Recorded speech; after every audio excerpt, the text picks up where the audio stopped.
પણ આ લોકો ડરાવી રહ્યા છે લોકોને, એટલે લોકો બહાર નથી આવતા. તંત્રનું ખુલ્લું સમર્થન આ ગુંડાઓને આપે છે. લોકો મહિલાને મારે ત્યારે અપમાન આપણે બેટી બચાવો બેટી પઢાઓનો બંધ પેલા ડેડિયાપાડા જે પેલી બહેનોએ રેલી કાઢી હતી એમને પણ બોલાવો કે જો ભાઈ તમારા ભાજપના નેતાઓ મહિલાઓ માટે હું દુર્દશા કરી રહ્યા છે, આવો તમે. સાહેબ, આ પિંગોટ ગામની જે ઘટના પરમ દિવસે સાંજે 5:30 વાગ્યાની બની, હજી સુધી એફઆઈઆર એની ઉપર દાખલ કેમ નથી? અમને આપી છે, કાર્યવાહી ચાલુ છે. એમ નહીં સાહેબ, તમે મને એમ કહો કે અત્યારે આવી હા જે કાયદાકીય પ્રોસેસ થતી હોય એ અમે કરીએ છીએ. કાયદો ખાલી છે ને અમારા લોકો માટે ના લાગે એટલું યાદ રાખજો. આપણે બધા માટે કાયદા બધા જ માટે સરકાર હોવો જોઈએ. બીજું કે 2 દિવસ થઈ ગયા સાહેબ, શા માટે પોલીસ સ્ટેશન 2 દિવસ ફરિયાદ નોંધમ સાહેબ, 2 દિવસ ટાઈમ લાગે? કાયદાકીય પ્રોસેસ જે ચાલુ છે બરાબર, એ જે રીતે કાયદાકીય પ્રોસેસ થતી હોય એ રીતે એમ નહીં, કાયદાકીય પ્રોસેસની અંદર શું થઈ શકે? મને ખાલી એટલું કહો સાહેબ, શું થઈ શકે કાયદાકીય પ્રોસેસમાં કે જ્યારે કોઈ ઘટના બની તો 48 કલાક પછી પણ એની એફઆઈઆર ના થઈ, કાયદાકીય છે? એની મર્યાદા હોય કાયદાકીય પ્રોસેસ નહીં, એટલે 48 કલાક પછી એફઆઈઆર થાય એની કાયદાકીય પ્રોસેસ એ છે. એ અમે ચાલુ છે, તો તમે ટેન્શન ના લેશો. આ તો રાજકીય વ્યક્તિ છે ને એટલા માટે સાહેબ, તમે રાજકીય લોકોને છાવરો છો.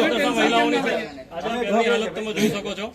અમે જોઈએ છે. તમે જોયું છે એટલા માટે જ તમને કહીએ છીએ આવો સાહેબ કે ભેદભાવ કેમ? આજે કાયદો બે બાજુ કામ કરે છે. આવો ભેદભાવ કેમ આ સરકારમાં? શું ભાજપમાં તો જોડાયેલા છે આ લોકો એટલા માટે? એટલા માટે જ એફઆઈઆર નહીં છે ને સાહેબ.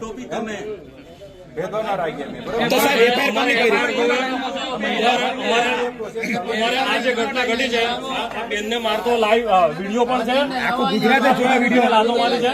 BNS 351-3-115 74 અને 79 પ્રમાણે ફરિયાદ થવી જોઈએ, તો અમે એફઆઈઆર ની કોપી લીધા વગર અહીંયાથી જવાના નથી. રાખવાની ધમકી, ઘર સળગાવી દેવાનું. પ્રોસેસ અમે એફઆઈઆર ની કોપી લીધા વગર અહીંયાથી જવાના નથી. કેટલા વાગ્યા સુધીમાં એફઆઈઆર હાથમાં મળશે?